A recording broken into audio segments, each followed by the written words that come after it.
റസൂലുള്ളാഹി സ്വല്ലല്ലാഹു അലൈഹി വസല്ലം തങ്ങൾ സ്വന്തം മൂത്താപ്പയായ അബൂ ത്വാലിബ് അവര് മുസ്ലിമാവണമെന്ന് ഒരുപാട് കൊതിച്ചിട്ടുണ്ട്.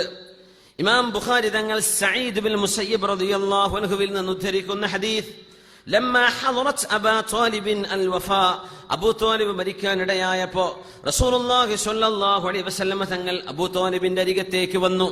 അബൂ ജഹൽ ഇബ്നു ഹിഷാം അവിടെ ഇരിക്കുന്നുണ്ട്. അബ്ദുല്ലാഹി ഇബ്നു അബി ഉമയ്യത്ത് ഇബ്നു മുഗീറ എന്ന മുശ്രിക്കുകളുടെ നേതാവ് അവിടെയുണ്ട്. റസൂലുള്ളാഹി തങ്ങൾ അബൂ ത്വാലിബ് എന്ന സ്വന്തം മൂത്താപ്പയോട്, പാപ്പയെ കണ്ടിട്ടില്ലല്ലോ റസൂലുള്ളാഹി സ്വല്ലല്ലാഹു അലൈഹി വസല്ലം, പോറ്റി വളർത്തിയത് മൂത്താപ്പയാണ്. യാ അമ്മി ഖുൽ ലാ ഇലാഹ ഇല്ലല്ലാഹ് കലിമതൻ അഷ്ഹദു ലക ഇൻദല്ലാഹ്. മൂത്താപ്പ, ലാ ഇലാഹ ഇല്ലല്ലാഹ് എന്ന വാക്ക് നിങ്ങളൊന്ന് പറയണേ, മനസ്സുകൊണ്ട് ഉറപ്പിച്ച് നാവുകൊണ്ട് വെളിവാക്കി പറയണേ.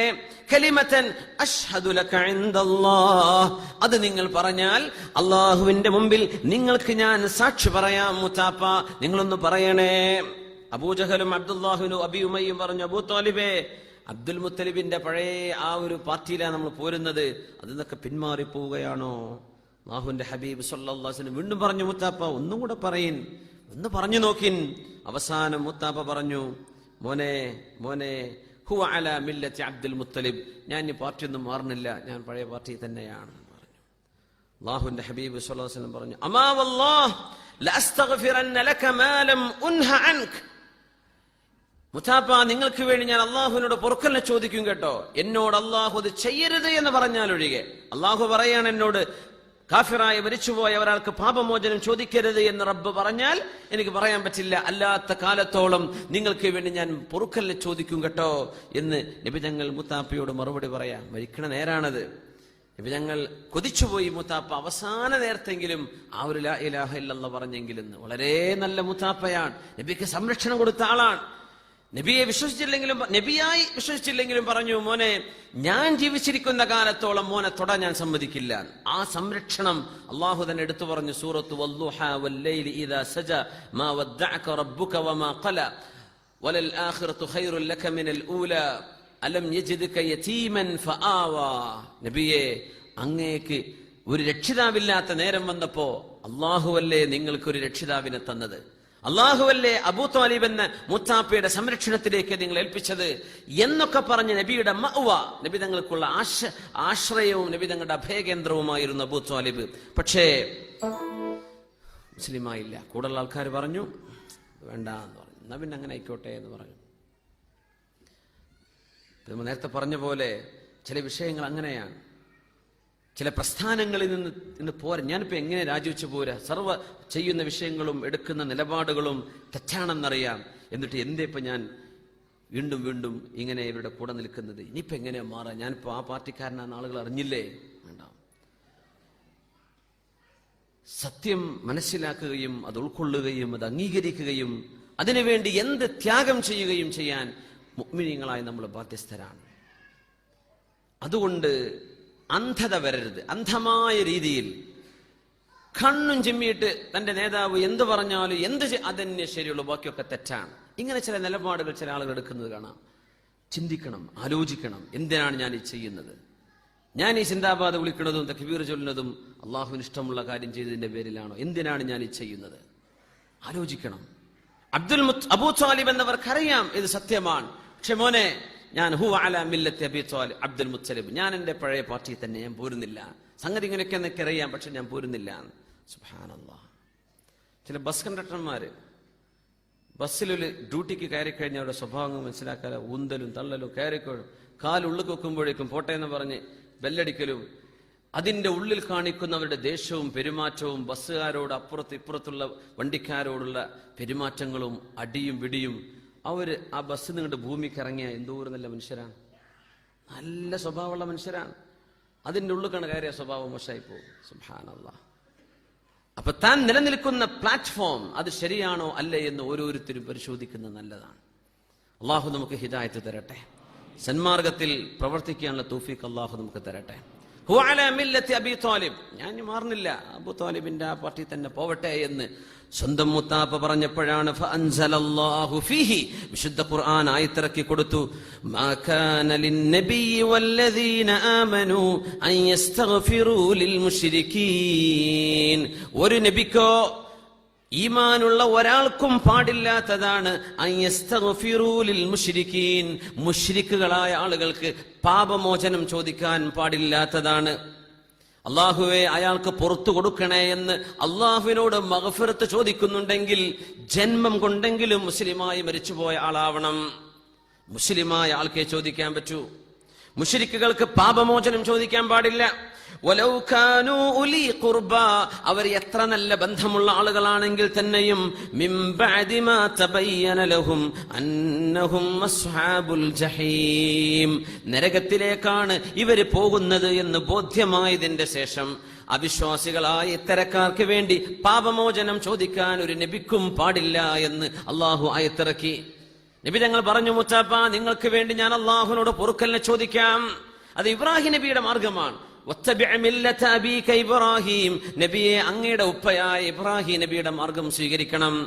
ഇബ്രാഹിം നബിയുടെ വാപ്പ എന്ന് പറയുന്ന ആസർ എന്നവര്, വാപ്പയെന്നോ എളാപ്പയെന്നോ അഭിപ്രായ വ്യത്യാസങ്ങളുണ്ട്. അബീഹി ആസർ എന്ന ഖുർആനിന്റെ ബാഹ്യമായ അർത്ഥമെടുത്ത് നോക്കിയാൽ ഇബ്രാഹിം നബി അലൈഹി സ്വലാത്തു വസ്സലാമിന്റെ സംരക്ഷകനായിരുന്ന ആസർ ബിംബങ്ങൾ കൊത്തിയുണ്ടാക്കുന്ന ആളാണ്. ആസറിനോട് നിങ്ങളിത് ചെയ്യല്ലേ, അള്ളാഹുവിനെ നിങ്ങൾ ഇബാദത്ത് ചെയ്യണം. അള്ളാഹു നമ്മുടെ ബാഹ്യമായ കണ്ണുകൾക്ക് കാണാൻ കഴിയാത്തവനാണ്, ഈ പ്രപഞ്ച ലോകത്തിന് അതീതനാണ്, അവനാണ് ഇതൊക്കെ പടച്ചത് എന്ന് പറഞ്ഞപ്പോ ലഅർജുമന്നക, ഇബ്രാഹിം നബിയെ നിന്നെ ഞാൻ കല്ലെടുത്തെറിയും ഇബ്രാഹിമേ എന്ന് വാപ്പ പറഞ്ഞപ്പോ സഅസ്തഗ്ഫിറു ലക റബ്ബീ, വാപ്പ നിങ്ങൾക്ക് വേണ്ടി ഞാൻ അള്ളാഹുവിനോട് പൊറുക്കലിനെ ചോദിക്കും. ഇബ്രാഹിം നബി കൊടുത്ത മറുപടി അതാണ്. വാപ്പ ഇങ്ങോട്ട് പറയാണ്, മോനെ നിന്നെ ഞാൻ കല്ലെടുത്തെറിയും. ഇബ്രാഹിം നബിയുടെ മറുപടി എന്താണ്? ഞാൻ നിങ്ങൾക്ക് അള്ളാഹുവിനോട് പൊറുക്കലിനെ ചോദിക്കുമെന്ന്. ഇതൊക്കെ അമ്പിയായിനെ കഴിയുള്ളൂ. വാപ്പാർ ഇങ്ങോട്ട് ചൂടാകുമ്പോൾ മക്കൾ അങ്ങോട്ട് ചൂടാവും. ഒരാൾ അങ്ങനെ വിളിച്ചു പറഞ്ഞു, വാപ്പ വളരെ, വാപ്പല്ല ഉമ്മ, അങ്ങനത്തെ ഒരു ഉമ്മ ഉണ്ടല്ലോ, തിരിയൊരു വാത്താണ്. ആ ഉമ്മ ഈ മകന്റെ അടുത്ത് പൈസ വാങ്ങുക എന്നല്ലാതെ വേറൊരു ആഗ്രഹം ഉമ്മാക്കില്ല. പൈസ തീർന്നു കഴിഞ്ഞാൽ ചീത്തയോട് ചീത്തയാണ്, വെറുതെ ചീത്ത പറയാന്ന്, മോൻ്റെ അടുത്ത് പൈസ കിട്ടണം. ഇങ്ങനത്തെ ഒരു ഉമ്മ ഉണ്ടല്ലോ. അപ്പൊ പറഞ്ഞു, ഉമ്മ ഇങ്ങനെ എന്നെ ചീത്ത പറയും, എന്റെ ഭാര്യനെ കണ്ടുകൂടാ, കുട്ടികളെ കണ്ടുകൂടാ. ഉമ്മാക്ക് ആകാകരം ഉമ്മാന്റെ മോളെ ഞാൻ നോക്കണം. ഉമ്മാന്റെ മോള് കല്യാണം കഴിഞ്ഞ് നല്ല റാഹത്തില, എന്നാലും ഓൾക്കിടക്കിടക്ക് പൈസ അയച്ചു കൊടുക്കണം. ഓളെ കാര്യം, എന്റെ സ്വന്തം കാര്യം അപകടത്തിലാ, അതൊന്നും ഉമ്മാക്ക് വിഷയമല്ല. എന്റെ കുട്ടികൾക്ക് കൊടുക്കാനൊന്നുമില്ല, അതൊന്നും വിഷയമല്ല, ഓളെ കുട്ടികൾക്ക് വാങ്ങി കൊടുക്കണം. പൊന്നാരുസ്താദെ, ഉമ്മ വല്ലാണ്ട് ദേഷ്യപ്പെട്ട് പറഞ്ഞപ്പോഴേ ഞാൻ അങ്ങോട്ടും ഒന്ന് രണ്ട് പറഞ്ഞിട്ടുണ്ട്. അത് മാത്രമല്ല, ഉമ്മ എന്നെ ശപിക്കോട് ശപിക്കലാണ്. ഉമ്മയുടെ വായിൽ നിന്ന് ശാപല്ലാതെ ഞാൻ കണ്ടിട്ടില്ല. അയാൾ പറയും എപ്പോഴും എനിക്ക് ഗുരുത്തുണ്ടാവൂല, ഇതന്നെ ഉമ്മ പറയുള്ളൂ, ഫോൺ ചെയ്താലും ഇതന്നെ പറയാം, എന്നാലും ഞാൻ വിളിക്കുന്നു. ഞാൻ ആലോചിച്ചു, റബ്ബേ 21-ാം നൂറ്റാണ്ടിൽ ഇങ്ങനത്തെ ഉമ്മാരൊക്കെ ഉണ്ടോ? ഇതൊക്കെ നമ്മൾ അംബാസഡറിന്റെ കമ്പനി നിർത്തിച്ച പോലെ നിർത്തിപ്പോകേണ്ട, ഇതൊക്കെ ഇനിയും നടക്കുന്നുണ്ടോ പ്രൊഡക്ഷൻ എന്നാണ് ഞാൻ ആലോചിക്കുന്നത്. അംബാസഡർ നിർത്തിയില്ല ഏട്ടന്. അപ്പോ ഇപ്പോഴുണ്ട് ഇങ്ങനത്തെ ഉമ്മാര്. അപ്പൊ ഞാൻ പറഞ്ഞു, ഒരു ഉമ്മയോ വാപ്പയോ ഒരു കാരണവുമില്ലാതെ ഒരു മകനെ ശപിച്ചു കഴിഞ്ഞാൽ ആ ശാപം ഫലിക്കൂല, അത് ഫലിക്കൂല. ഉമ്മയും വാപ്പയും ദ്വാരുന്ന അള്ളാഹ് സ്വീകരിക്കുന്നൊക്കെ പറഞ്ഞ് എന്താണെന്നറിയോ? സത്യസന്ധമായ വിഷയങ്ങളിൽ അവർ ചെയ്യുന്ന ദ്വായാണ്. ഒരു കുഴപ്പം ഒരു ഉപദ്രവവും ചെയ്യാതെ ഉപകാരം മാത്രം ചെയ്യുന്ന ഒരാളോട് ഉമ്മയോ വാപ്പയോ നിനക്ക് എന്റെ പൊരുത്തണ്ടാവില്ല എന്ന് പറഞ്ഞാൽ ഒരു കുഴപ്പം സംഭവിക്കാൻ പോണില്ല. അത് അള്ളാഹു സ്വീകരിക്കൂല. എന്തുകൊണ്ട്? അള്ളാഹു അദിലാണ്, അള്ളാഹു നീതിമാനാണ്, അള്ളാഹു അദിലാണ്. അനീതിയാണ് ഈ ചെയ്യുന്നത്, അതിന് അള്ളാഹു കൂട്ടം നിൽക്കൂല. അപ്പൊ ഞാൻ പറഞ്ഞു, എന്തായാലും ഉമ്മയല്ലേ, ഒന്നും ദേഷ്യപ്പെട്ടൊന്നും പറയണ്ട, വിട്ടുകളാ. സഅസ്തഗ്ഫിറു ലക റബ്ബി, ഇബ്രാഹിം നബിയോട് വാപ്പ പറയാണ്, എറിഞ്ഞു കൊല്ലും ഞാൻ നിന്നെ. ഇബ്രാഹിമിന്റെ മറുപടി എന്താ? ഞാൻ ഓടി രക്ഷപ്പെടുന്നല്ല, സഅസ്തഗ്ഫിറു ലക റബ്ബി, എന്റെ റബ്ബിനോട് നിങ്ങൾക്ക് ഞാൻ പാപമോചനം ചോദിക്കും വാപ്പ. സുബ്ഹാനല്ലാഹ്, എങ്ങനെയൊക്കെ പറയാൻ കഴിയാ? അതുകൊണ്ട് അഷ്റഫുൽ ഖൽഖ് തങ്ങൾ പറയുന്നത് സ്വന്തം മൂസാപ്പയോട്, മൂസാപ്പ നിങ്ങൾ മുസ്ലിം ആവുന്നില്ല, ശരിയാണ്, എന്നാൽ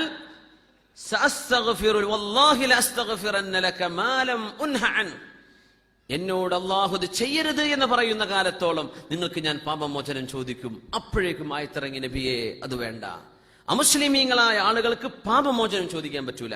ഒരു മുസ്ലിം നമ്മളെ സഹായിച്ചു എന്ന് വിചാരിക്കുക, അള്ളാഹു അയാളുടെ ബിസിനസ്സിൽ ബർക്കത്ത് കൊടുക്കണേ, അയാളുടെ രോഗം മാറ്റി കൊടുക്കണേ, ഇതൊക്കെ ദ്വാരക്ക, അതൊന്നും കുഴപ്പമില്ല. മരിച്ചു കഴിഞ്ഞാൽ കഴിഞ്ഞു. പിന്നെ മരിച്ചു കഴിഞ്ഞാൽ പിന്നെ കിട്ടേണ്ടത് പാപമോചനമാണ്. മുശ്രിക്കായി മരിച്ചുപോയാൽ, അവിശ്വാസിയായി മരിച്ചുപോയാൽ പാപമോചനം ചോദിക്കാൻ പാടില്ലെന്നാണ്. പിന്നെ വേറെന്താ ചോദിക്കാനുള്ളത്? അപ്പൊ ഒന്നും ചെയ്യാൻ പറ്റൂല. ജീവിച്ചിരിക്കുന്ന കാലം അവരുടെ കാര്യങ്ങളിൽ ബറക്കത്തുണ്ടാവാൻ വേണ്ടി, അനുഗ്രഹങ്ങൾ ഉണ്ടാകാൻ വേണ്ടിയൊക്കെ ദ്വാരക്കണം. അല്ലാഹു സുബ്ഹാനഹു വ തആല നമ്മളുമായി ബന്ധമുള്ള ഒരുപാട് അമുസ്ലിമീങ്ങളായ ആളുകളുണ്ട്.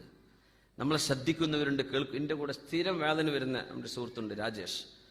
ഇന്നലെയല്ല മിഞ്ഞാന്ന് കൂടെ ഉണ്ടായിരുന്നു. വലിയൊരു ഉപകാരം ചെയ്തു കൊടുത്തു. നമ്മുടെ കൂട്ടത്തിലുള്ള വളരെ കഷ്ടപ്പെടുന്ന ഒരു രോഗിയുണ്ട്, ക്യാൻസർ രോഗിയാണ്. 1,70,70,000 രൂപ ഒരു മാസത്തെ മരുന്നിന് വേണം. അപ്പൊ അവന്റെ കൂട്ടുകാരനെ ഡൽഹിക്ക് വിളിച്ചിട്ട് ആ വിഷയം സംസാരിച്ചിട്ട് ഇവന് 40,000 അപ്പൊ ഇത് മരുന്ന് കൊടുത്തോളാന്നൊക്കെ ഏർപ്പാട്. വളരെ ഉപകാരിയാണ്. എല്ലാ വേദനയും എൻ്റെ കൂടെ എറണാകുളത്തേക്ക് വന്നിട്ടുണ്ട്. പല സ്ഥലത്തേക്കും എല്ലാ വേദനയിടത്തേക്കൊക്കെ വരും. വളരെ അടുത്ത ഞങ്ങൾ രാജു എന്ന് വിളിക്കണ ഞങ്ങളുടെ പ്രിയപ്പെട്ട കൂട്ടുകാരനാണ്. അവന്റെ ഹിദായത്തിന് വേണ്ടി നമ്മൾ ദുആ ചെയ്യാൻ. അള്ളാഹു വളരെ പെട്ടെന്ന് ഹിദായത്ത് കൊടുക്കട്ടെ. കലിമ ചൊല്ലാനുള്ള ധൈര്യം അള്ളാഹു മനസ്സിന് കൊടുക്കട്ടെ. ആമീൻ യാ റബ്ബൽ ആലമീൻ. ജീവിച്ചിരിക്കുന്ന കാലം നമുക്ക് അവർക്ക് ഉപകാരങ്ങൾക്ക് വേണ്ടി ദുആ ചെയ്യണം. അവർ ചെയ്യുന്ന നല്ല കാര്യങ്ങൾക്ക് വേണ്ടി ദുആ ചെയ്യണം. മരിച്ചു കഴിഞ്ഞാൽ മുശ്രിക്കായി മരിച്ചു പോകുന്ന ആളുകൾക്ക് ഇസ്തിഗ്ഫാർ ചെയ്യാൻ പറ്റൂല. പാപമോചനം റബ്ബിനോട് ചോദിക്കുക. അതിന്റെ അർത്ഥം എന്താ?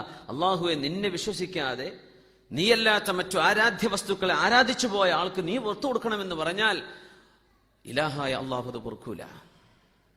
അള്ളാഹു സുബ്ഹാനഹു വ തആല നമ്മുടെ സുഹൃത്തുക്കളായ ഒരുപാട് ആളുകൾ, അവർക്കൊക്കെ അള്ളാഹു ഹിദായത്ത് കൊടുക്കട്ടെ. അപ്പോ ദഅവത്ത് എങ്ങനെയാണ്? നിരാശയില്ലാതെ റസൂലുള്ളാഹി സ്വല്ലല്ലാഹു അലൈഹി വസല്ലം തങ്ങൾ അവസാന ഘട്ടം വരേക്കും ഓരോരുത്തരുടെയും പിന്നാലെ നടന്ന് നന്മ പഠിപ്പിച്ചു കൊടുത്തിരുന്ന ഈ ഒരു കാര്യം, അദ്ദഅവതു ഇലല്ലാഹ്, അള്ളാഹുലേക്ക് ആളുകളെ ക്ഷണിക്കുന്നത് വളരെ വലിയ കൂലിയുള്ള കാര്യമാണ്. ഇന്നൊക്കെ അത് നമ്മുടെ സോഷ്യൽ മീഡിയയൊക്കെ ഉപയോഗിച്ച് കഴിഞ്ഞാൽ വളരെ ചെറിയ ഒരു ടച്ച്, ഒരു ഫിംഗർ ടിപ്പിന്റെ അകത്ത് നമുക്ക് ചെയ്യാൻ പറ്റുന്ന വലിയ ദഅവത്തുകളാണ്. അല്ലാഹു തആല നമുക്ക് അതൊക്കെ നല്ല വിഷയങ്ങൾക്ക് ഉപയോഗപ്പെടുത്താനുള്ള തൗഫീഖ് അല്ലാഹു നമുക്ക് തരട്ടെ. ആമീൻ യാ റബ്ബൽ ആലമീൻ.